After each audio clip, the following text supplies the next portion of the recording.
And I'm extremely grateful to Toby and Jim for giving up their precious time. I know what busy men they are.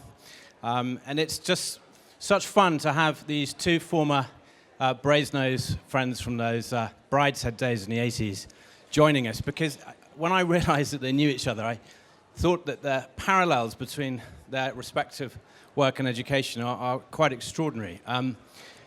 They both head up quite phenomenal schools. I mean, Harrow, as most of you know, it really is something quite exceptional, not just in the size and expanse and fame of the place, but more particularly, and I really know this because I've worked and still work as a guardian to children there, the attention to each child, the pastoral care, the work that goes into making sure that each child, each boy performs to their potential, and this work carries on 7 days a week, almost 24 hours a day, is quite phenomenal. If you haven't been to see the school, I suggest you do. Likewise, Toby's school, which he's set up but has a very strong team running and managing. You're head of the governing body, aren't you? Yeah. No. I'm the chief executive of the Multi-Academy Trust within which the... Chief executive of the Multi-Academy Trust, and they've got plans to open 3 or 4 more schools. Really a remarkable achievement that Toby has accomplished, and from a personal point of view, I've always enjoyed his writing. He's a great journalist, one of our finest. If you don't read The Spectator, I strongly suggest that you should. He's written a book called What Every Parent Needs to Know, which is an e-book. I strongly suggest you have a look at that. And he has a very good website, blog, called nosacredcows.co.uk. Before I hand over to the speakers, I just want to ask you to bear with me for a few moments while I put into the historical context of our talk this afternoon. I'm afraid that education evolves a little bit more slowly than microchips do, so for some of the younger members of our audience, bear with me.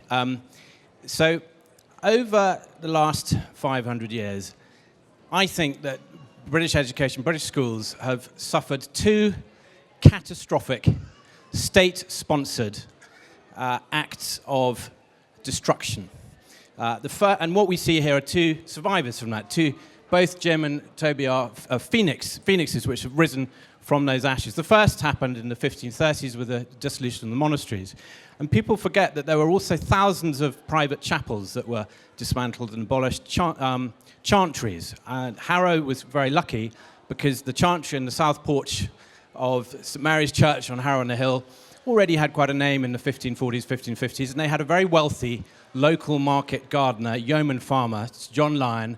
He didn't have any children, so he spectacularly endowed Harrow, and it became one of the many grammar schools, free grammar schools, that were set up at that time. And if you look at the letters patterns and the charters of Harrow, they're much more similar to other grammar schools than they are to Eton.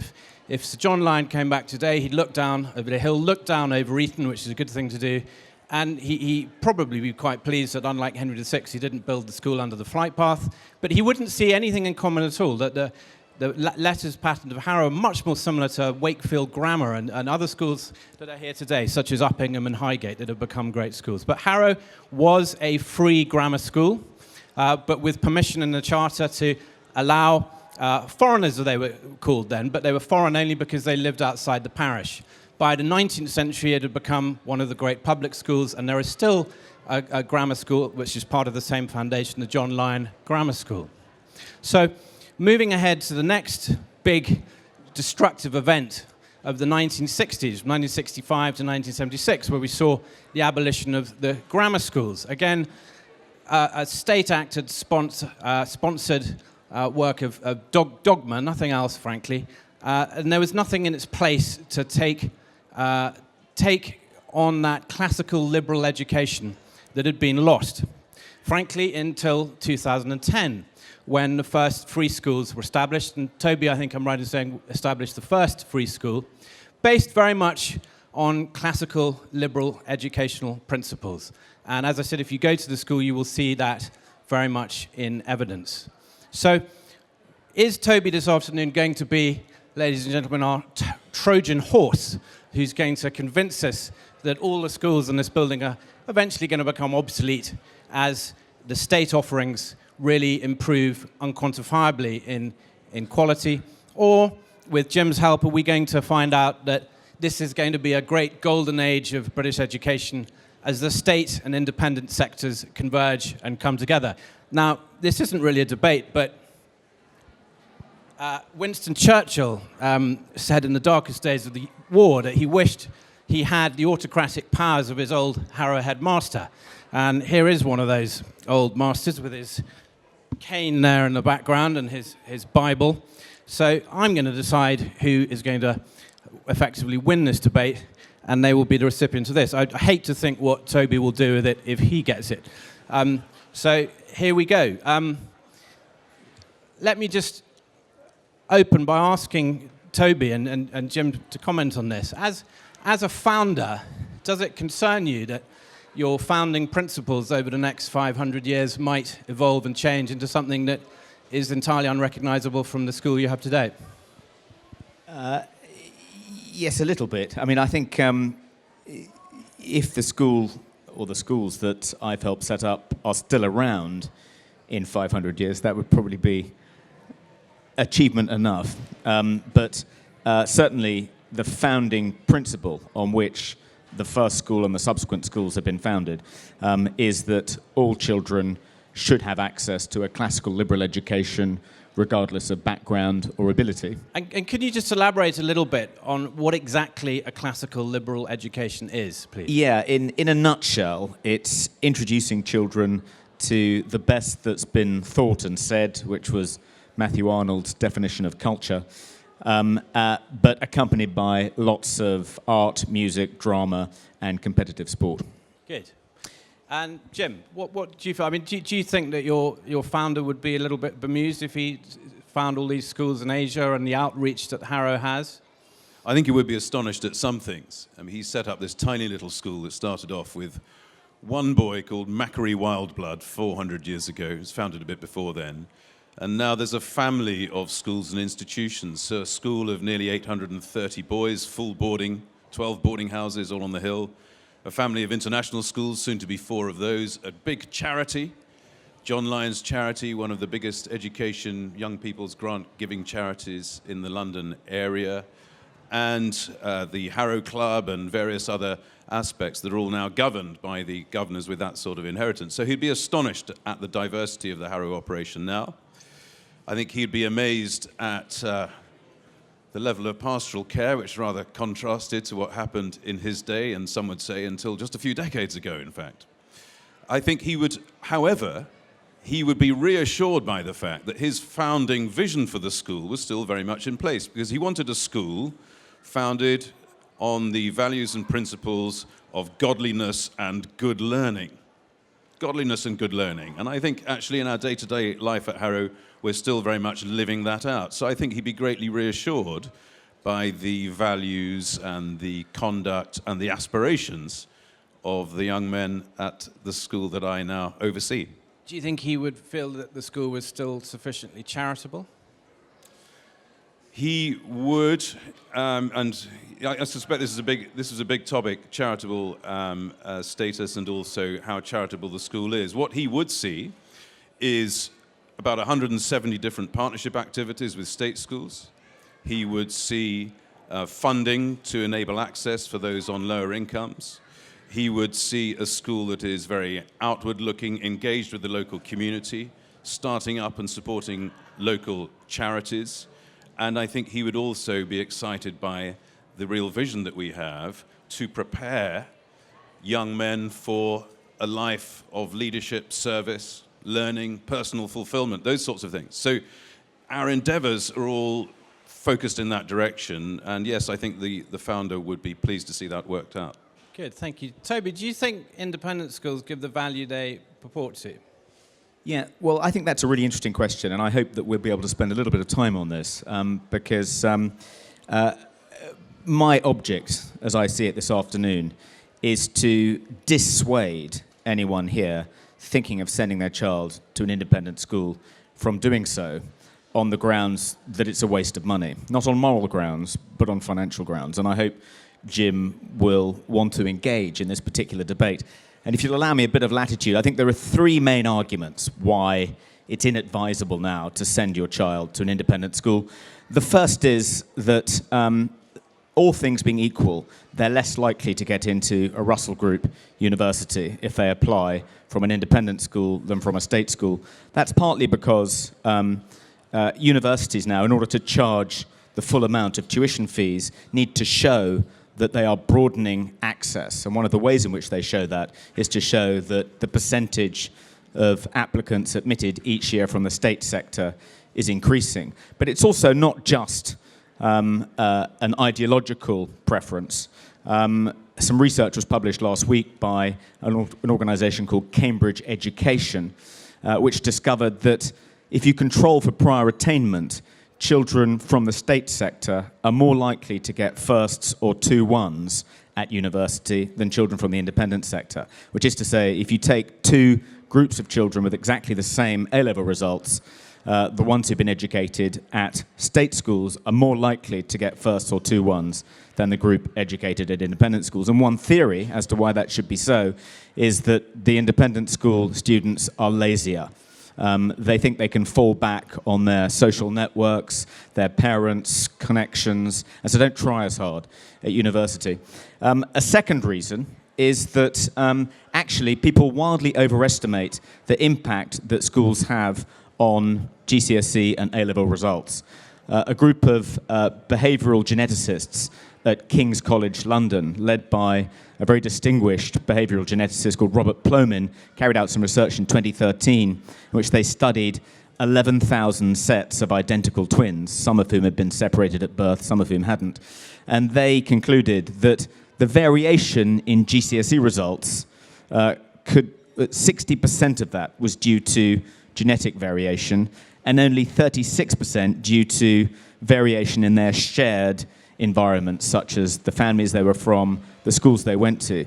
And schools probably account for no more than 15%. So that is to say, 15% of the variation in GCSE results is due to differences in education. So it's not as much as many people think. But some people say, well, okay, that's just raw academic attainment. What about the other advantages going to an independent school gives you? Well, the Social Market Foundation carried out some research in 2014 in which they looked at the impact on on graduates' earning power. And they discovered that if you'd been to an independent school, you were likely to earn a total of £193,700 more in your job between the ages of 26 and 42 than someone who'd been to a state school. But if you control for parental socioeconomic status and cognitive ability, that falls to £57,653. Remember, that's spread over the ages of 26 to 42. That works out at about a difference of £3,600 a year, considerably less than the average cost of sending your child to a day school, which is £12,153, or far worse, a boarding school, the average cost of which is £26,600. I'm sure it's even more than that at Harrow. You'd actually be doing your child a much bigger favour if you just put aside the money you would otherwise be spending on their private education, invested it in low-risk bonds, and handed them the lump sum at the age of 18 so they could perhaps invest it in a very small flat in somewhere like Peckham, at least get them onto the London property ladder. So for those three reasons, I think independent schools are, broadly speaking, a waste of money. Your child will have less chance of getting into a Russell Group university. They're likely to do less well when they arrive at that university. And all things being equal, they're not going to earn enough more money over the course of their career to justify the ludicrous expense of sending them to an independent school.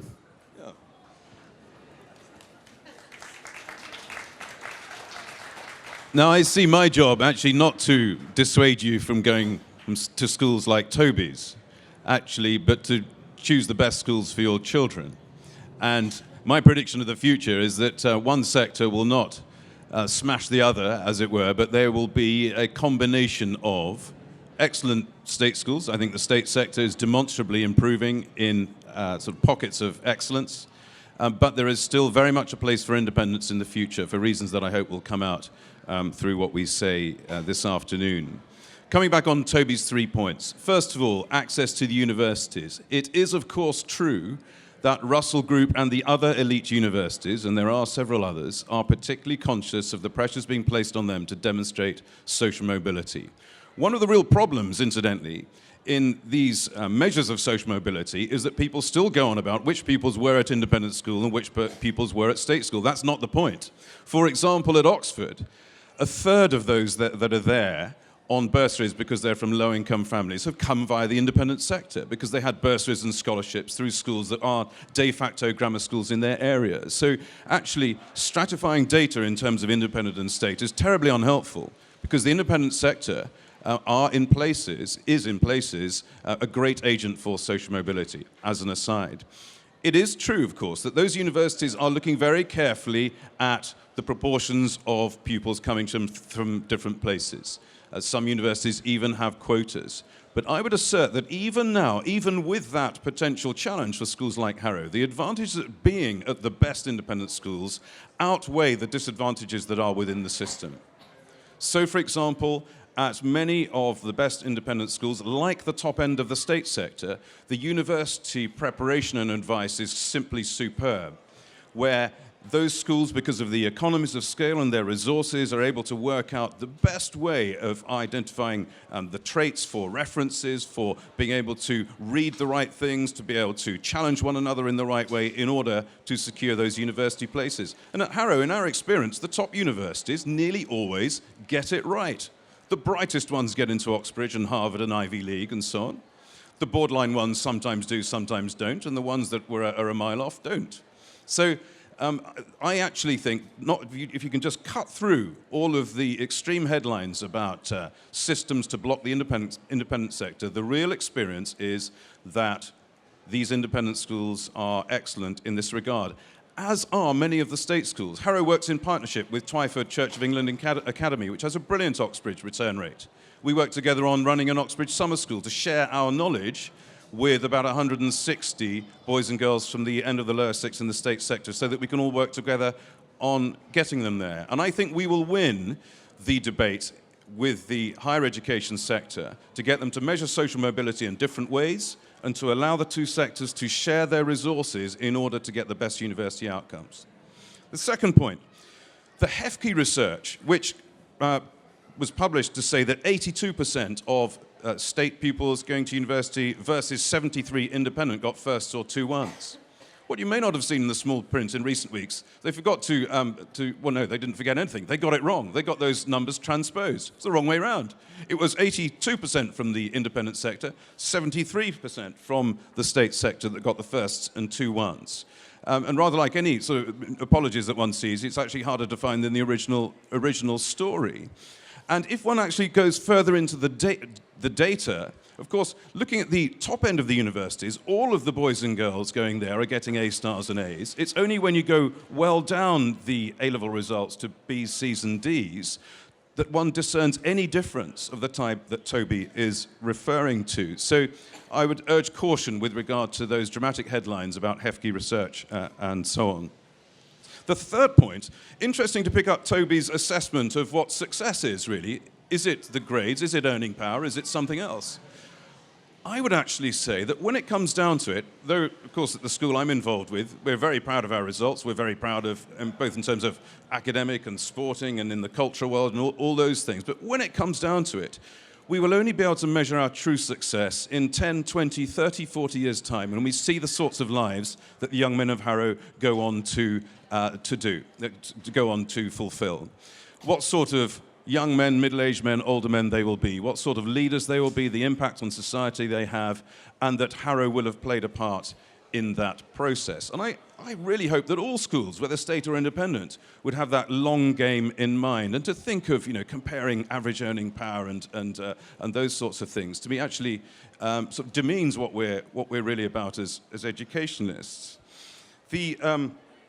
The value for money argument, therefore, is to be treated with a great deal of caution. But I would also ask you to look in terms of the actual grade outcomes that one sees in the independent sector. They are jolly good. We had another misleading headline recently that I think it was Fraser Nelson who wrote a piece comparing performance between state and independent schools, where he used a statistic relating to average point score per pupil. So total up the number of points they achieve at A-level and divide by the number of pupils. You get a totally different result if you take the average point score per qualification. And that way it was reversed, so that the independent sector was seen to lead the state sector. Statistics are to be treated with great care, I'd say. Well, I think you're right that when Cambridge Education did publish their research, they did get the overall percentage of children from independent schools and children from state schools who got first or 2-1s backwards. And it's true that a higher percentage of those getting firsts and 2-1s are from the independent sector than from the state sector, but that's because still at Russell Group universities, a higher percentage of pupils admitted are from independent schools now, although that is changing. But nevertheless, it still remains true that if you control for prior attainment, children who got the same A-level results who went to the state schools are more likely to get firsts or 2-1s than those with the same results that went to independent schools. Why that is isn't terribly clear, and it's only one theory that products of independent schools are a little bit lazier than products of state schools. Another theory is that they're not as bright, and I think that's probably more likely to be true, and that actually paradoxically reflects well on independent schools. What it's saying is that it's easier to get 2 A's and a B, the average entry requirement for a Russell Group university, at an independent school than it is as a state school. So if you've got 2 A's and a B and you get in and you're from a state school, you're likely to be a little bit more intelligent than if you've got 2 A's and a B and you're coming from an independent school. And what that tells you is that actually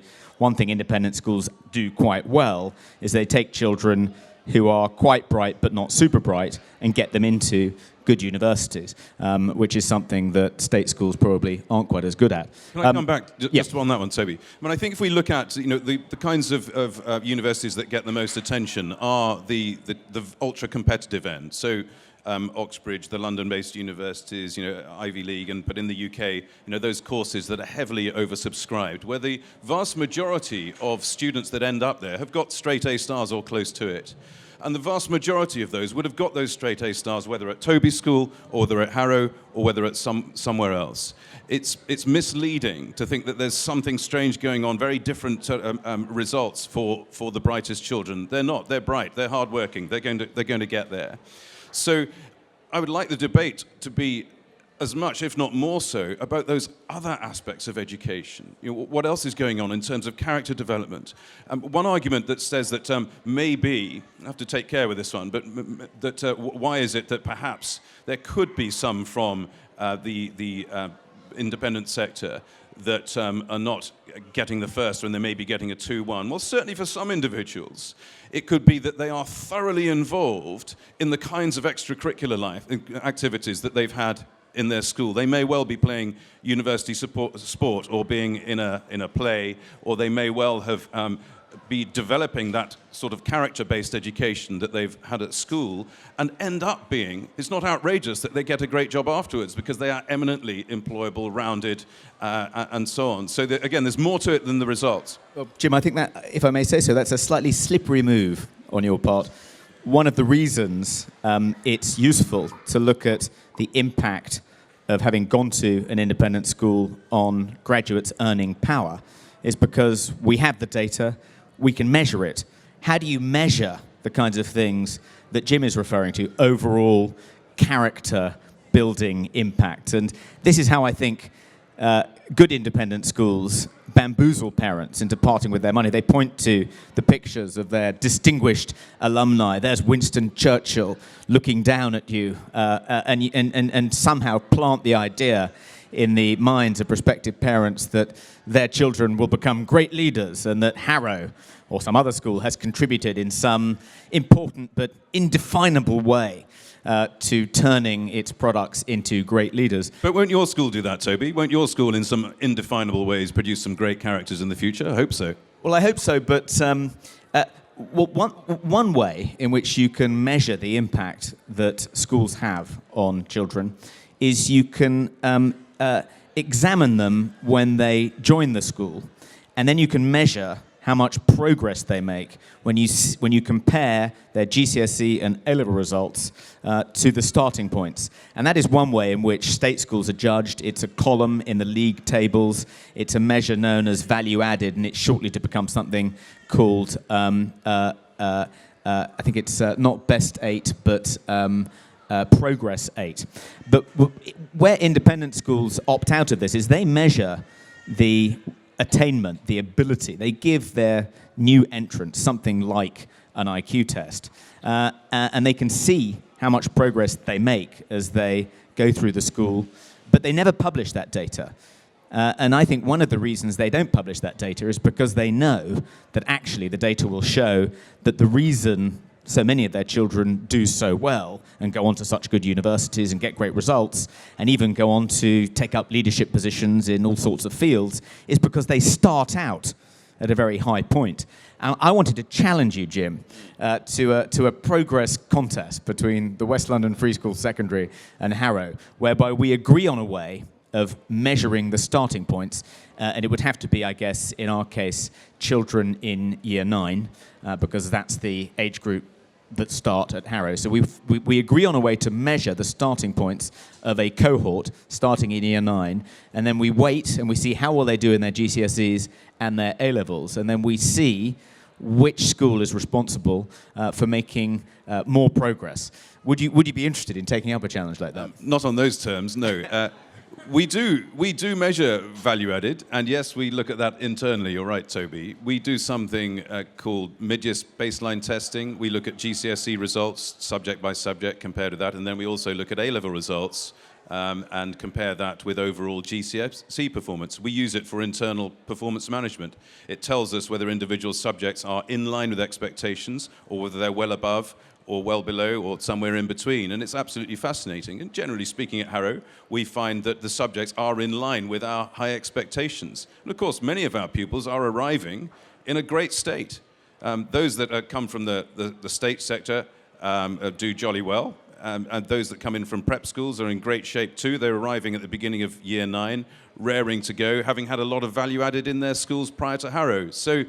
And there is a danger in this sort of obsession with value added. We do it because it's of interest, but there's a danger with it because, in a sense, it's in your interests to take pupils that are perhaps less well taught from other places and so on, and rather than take them as they are and continue to add value in a helpful way. So I would also turn the question around to Toby and ask you, Toby, how are you assessing the development of pupils' character? For example, at Harrow, we're piloting something called effective social tracking, where an online test where boys in certain of the boarding houses are actually taking some very skillfully devised tests which look at their engagement, their self-awareness, knowing where their work in progress, their development as an individual, and so on. And it's absolutely fascinating already to begin to pick up where the boys need particular help or guidance or congratulation in terms of their development. I find that even more interesting than the sorts of value-added measures that you've been talking about. Are you going to publish that data? Well, I don't know. We'll see. We'll see, because, of course, it's most useful in terms of internal management. We wouldn't go around publishing data saying, well, this house has boys that have got a real problem and this house hasn't. We wouldn't do that, of course, for obvious reasons. I think all we can claim to do are the usual things. So when it comes to trying to develop children's characters, I'm a bit skeptical about just how much impact schools can have when it comes to developing children's characters. I think to a great extent, those traits are set in stone from a very early age. So there's famously something called the marshmallow test, that is usually conducted on children at the age of around 3, in which children are told in this experiment, psychological experiment, that they can either have the marshmallow in front of them, or if they wait 15 minutes, they can have 2. And if a child, and overwhelmingly the children that choose to wait 15 minutes and have 2 instead of eating the one that's in front of them, do much better over the course of their lives, according to a variety of metrics, because they are able to delay gratification, and that is a hugely important and valuable life skill, but it's a life skill that isn't taught at school. It's a life skill that children either possess or don't at the age of 3. But we do things like we have a house system. Children, if they pick up litter or help an old lady across the street, get house points. And we also have prefects, and we have a kind of rich program of extracurricular activity. We have lots of after-school sporting clubs, and something like 2/3 of the children are learning musical instruments. We put on a production of Sweeney Todd, which was staged at the Bush Theatre earlier this year for 4 performances and sold out and so forth. So we do try and do as much as we can to give the children an opportunity to develop outside the classroom and outside the narrow confines of academia. But I wouldn't make any great claims on behalf of our school that it actually transforms children's characters, and I think any school making that claim should be treated with some skepticism. Well, we diverge on this one, Toby, because I would say the most exciting part of my job is seeing the development of the young men between the age of 13 and 18 and the life-changing aspects of the education. I think many, in terms of the academic progress, yes, they make great progress. We all know that the two greatest determining factors in academic performance in measurable terms in any school is socio-economic background and ability on entry, undeniably, by more than any other factor. School management, extracurricular program, academic teaching, everything. But turning to character development, you can see dramatic change. Boys can have life-changing experiences. For example, some Harrow boys, not all boys are from a sheltered background, but some are. And some of our boys went on a tall ships challenge, crewing ships with some young people from Harrow being worked with by the Harrow Youth Offending Team. Young people with criminal records from very difficult, underprivileged backgrounds. Harrovians together with them. And those boys, those Harrow boys, came back from that experience with their eyes opened to some challenges that they didn't even know existed, and would say things like, I'm determined now to do work in this sort of area, or at least to make a contribution. And actually, schools are in the business, I think, of opening eyes of young people so that there is dramatic step change sometimes in the way that they develop as people. And then there are gradual things. The resilience built up by demanding activity. This morning, Harrow has this traditional event. It's called Long Ducker. About 700 boys ran 10 miles. We dropped them off at the Albert Memorial. They ran back to school. And about 60 or 70 boys didn't do that. They started at school. They ran there and back. And they will raise over £100,000 for charity based on that activity. But through that training, through what they did today, my goodness, they've learned a lot of resilience. They will have learned a lot about themselves as individuals. So I'm optimistic. In schools, we can have a dramatic effect on the way that our young people develop. Thank you, Jim. Thank you, Toby. I forgot to add at the beginning. You took part in that this morning, didn't you? Did you run, walk? I handed out the medals at the end. I have a doctor's note this year, but I was there applauding wildly. Believe me, I have run it in the past, the 10 mile. Now, ladies and gentlemen, I think Brasenose in the 1980s, when Dave Cameron was also there, must have been quite a sort of statistics-based place. Maybe that was all the bacon you were eating. I don't know, but. Churchill also said there are lies, damned lies, and statistics. So I'm very impressed by all these statistics, and I can see that's why you're such a remarkable headmaster and founder. But let's see if we can find some common ground between you, or perhaps even some common public school ground. Toby, you haven't tried to set out to replicate a grammar school because you're non-selective, and I think this is the most important point, really. And can I just quote you as having said that the West London Free School is an experiment to see what is possible with an all-ability group of children. We're trying to reinvent the comprehensive, if you like. So this morning, I expect some of you here to hear two of the heads of what are arguably the most academically selective boys' schools in the Western English-speaking world, St Paul's and Westminster. But Harrow's not like that, is it? I mean, surely there is a lot of common ground here by looking at bright students who, it is difficult to get into Harrow, I mean, let's not forget that, but you do work with a whole range of abilities, much wider than you would see in one of these top academic London day schools. We're heavily oversubscribed, but we deliberately take in a range. That's the way that I'd put it. We teach the scholarship end extremely well, and we're very focused on elite universities primarily at that end. Actually, on a national, indeed international scale, we are pretty academically selective. Our A-level grades would be in the predominantly A-star A, with a smattering of Bs and occasionally just dropping below that. That's the sort of range. So virtually every boy is pointing at that sort of university. But some of the boys need to work jolly hard to get those results. We don't draw a line under the top, say 160 for our Year 9 entry. That's the number of places. We don't do that. We take quite a lot of boys from below that line. Why? Because we want to work with them. We see potential in their character and their attitude. We want to live with them for 5 years. That's important in a residential 7-day-a-week full boarding school. And many of them bring different talents, whether sporting or musical or dramatic and those sorts of things. So we take in a mix deliberately to have a diverse experience. And the lifestyle at Harrow is of course, academic life, rigorous academic life, sports 6 afternoons a week, house plays every other year, school productions all the time, concerts every weekend. We've got to select boys that are going to love that sort of full-on 7-day-a-week all-round experience, and so we do.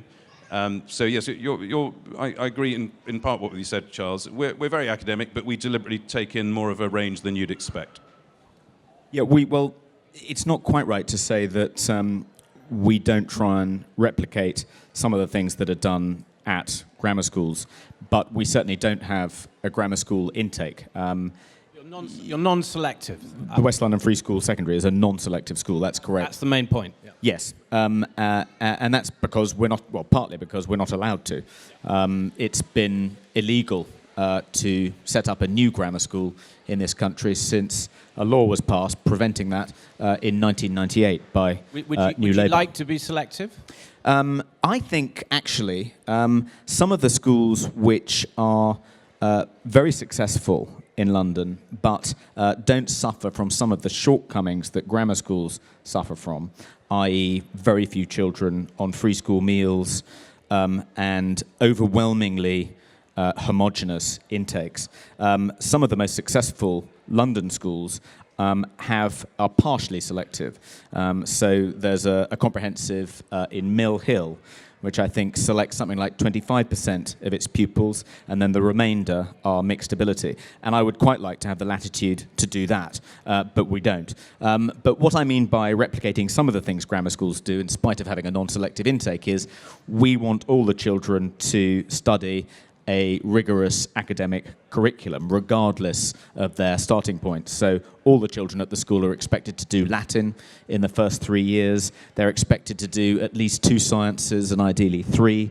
If they give up Latin, we insist that they do a modern foreign language at GCSE in its place. Nearly all the children do the EBAC. So we describe it as a comprehensive grammar, a GROMP. Grange Hill meets Hogwarts. Thank you. And that was certainly in evidence when I visited the school last week. The focus on traditional teaching methods was most impressive. But look, here's the thing. I know from reading your status anxiety column avidly every week that you don't own, if you do, you're keeping it quite well hidden, you don't own hundreds of acres of West London like Harrow's founder did. So is it really possible to compete with these ancient institutions that were so wealthy in their endowments? I think David Cameron said he wants to have 500 free schools. Is it really viable that you're going to provide an alternative with so little funding? Well, I think there are 2 slightly separate questions there. Is it likely that the Prime Minister's target of 500 new free schools being established in the lifetime of this Parliament, is it likely that target will be met given the scarcity and expense of land, particularly in urban areas like London? I think it will be met, and I think there are various ways in which you can overcome the difficulties of finding suitable sites. You can open in office blocks, for instance. I think one thing that the Education Funding Agency, which is part of the Department for Education, is doing is setting up a commercial property arm which will do developments and hive off parts of those developments and set them aside for schools. You can do Section 106 agreements with commercial developers. Are you allowed to build up endowment funds in the way that independent schools are?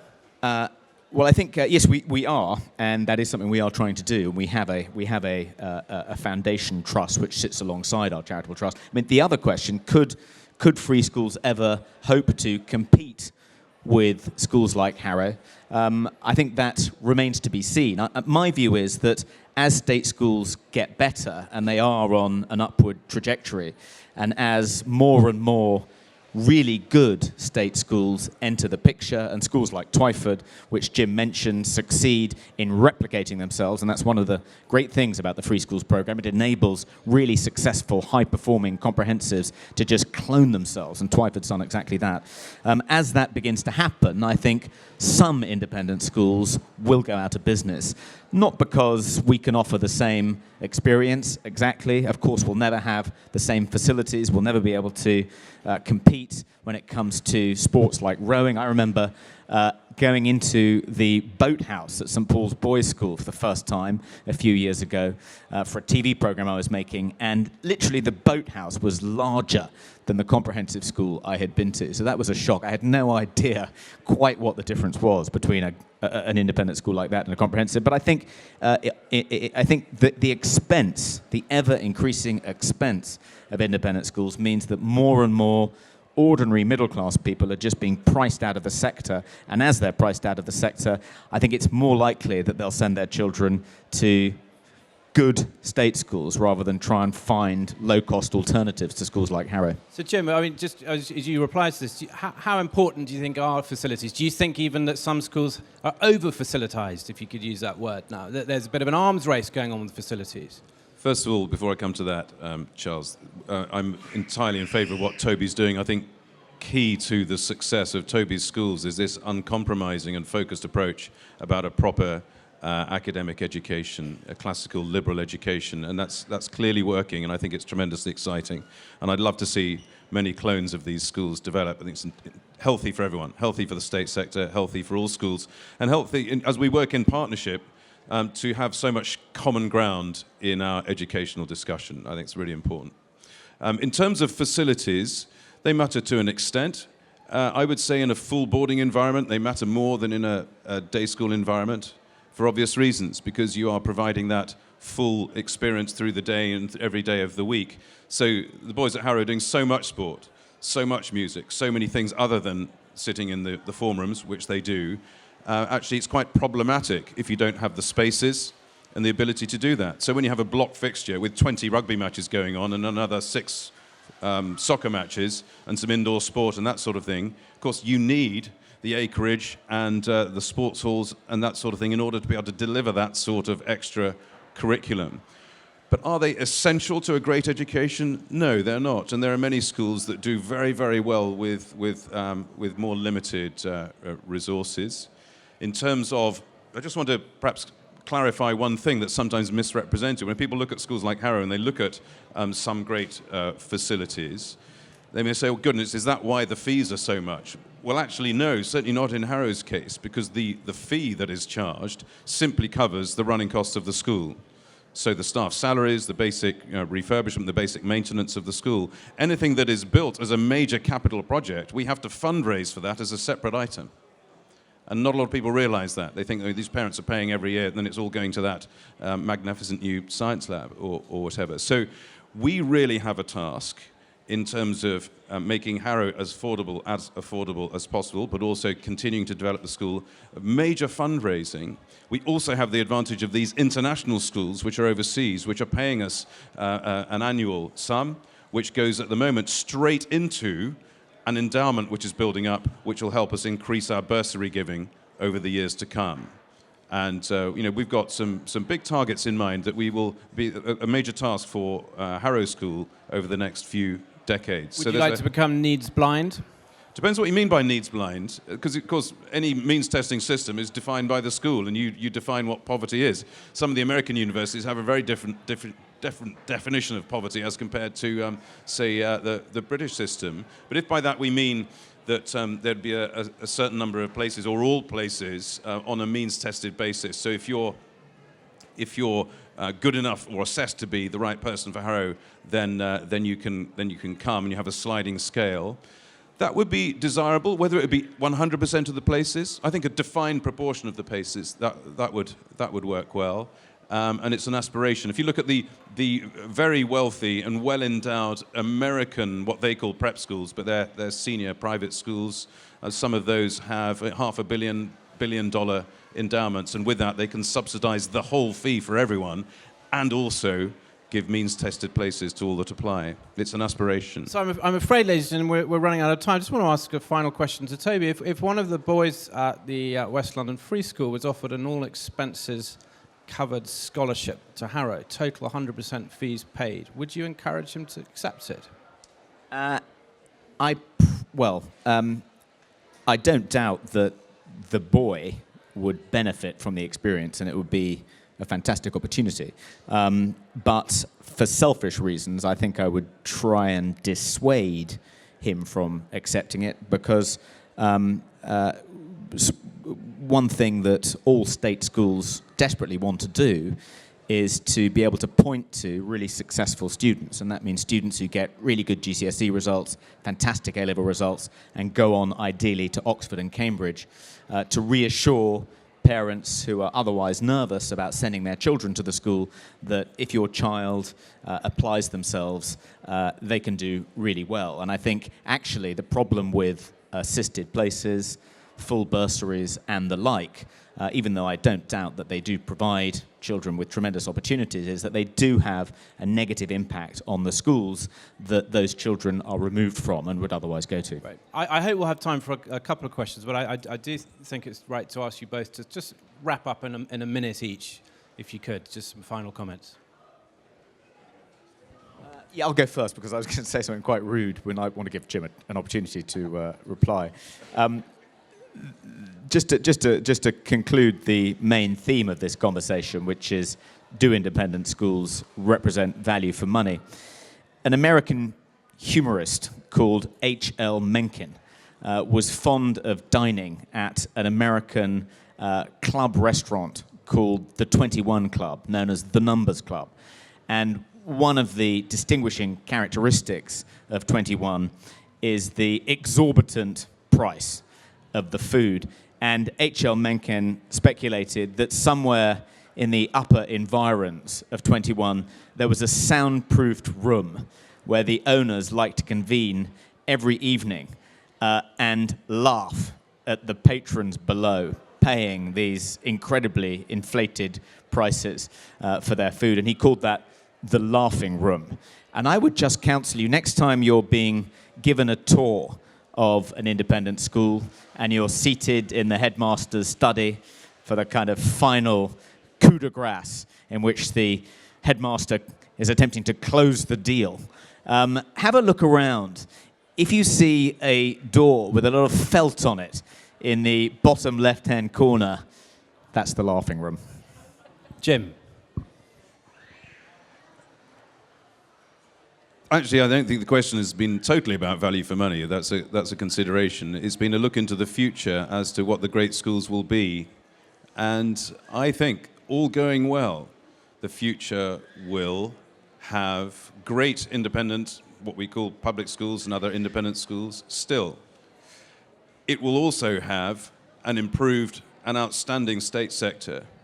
And I truly hope that with an even better relationship than we have now, one of the great legacies, actually, of Lord Adonis and others from the New Labour period is that schools did start talking to one another across the sectors. And this is happening more and more. Pressure comes on us from time to time about public benefit and whether it's use of facilities or whether it's bursaries and access or various other things. And though that's been a challenge in one sense, it has also kept us on our toes in the independent sector, kept us looking at those ways that we can look outward from our campuses, in our case, from the Hill. So I think we're in quite a good place, but the future will be even better if people like Toby and me maintain a shared passion for education, for the development of individuals, yes, for great results, but I hope what's come across from what we've been saying is how important it is to see young people develop character and to be the great adults of the future. And I think we're engaged in that exercise, both of us. So I think the future holds independent and state excellence. Thank you. I think we just have one Very quick question, please. A very quick answer, because we are going to close in a few minutes, from the lady at the back there. Very quick, please. Really quick. Microphone on its way there. Yeah. I'm an example of someone whose son, after attending this event in 2013, got a full scholarship to Wellington College, and he's doing very well. Actually, on the 10th of December, he has an interview at Cambridge. He went to a state school, which is really good. And what I would say to both of you is that in this world, you have to have choice. That's why we have an education. So if people choose to go to an independent school, that's fine. I have an illness which I didn't disclose to the school. But they have been able to treat my son, help him develop his character, and giving him so much opportunity, whilst I'd looked after myself. I'm a single parent, and so a boarding school is not such a bad thing. So for all of you who are here, if you're juggling so many shift hours or work, traveling abroad, boarding school is the best place for your child. Toby, I came here to listen to you, and I knew when you were struggling to set up the school. I'm surprised that you're so keen to dissuade people from taking up opportunities that would help them socially, social mobility. You should allow people the choice. That's what an education is. But thank you very much indeed. That question wasn't planted, by the way. We're really out of time. I'm just going to allow, I think it's appropriate for Toby to just give a very quick reply to that. Very quick, please. Yeah, well, I didn't want to in any way give the impression that I think private schools should be abolished. I don't even think they should lose their charitable status. I agree with you wholeheartedly.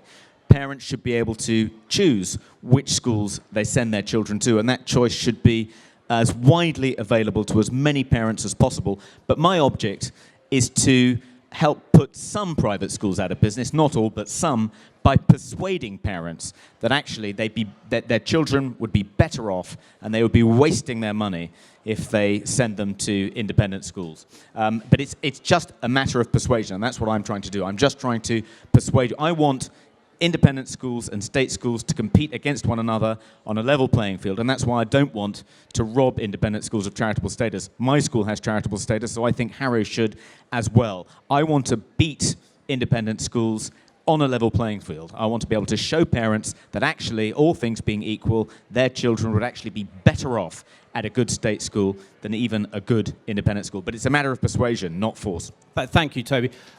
Because I'm the judge and I'm completely biased, the picture, this lovely Vanity Fair picture, goes to Jim Hawkins.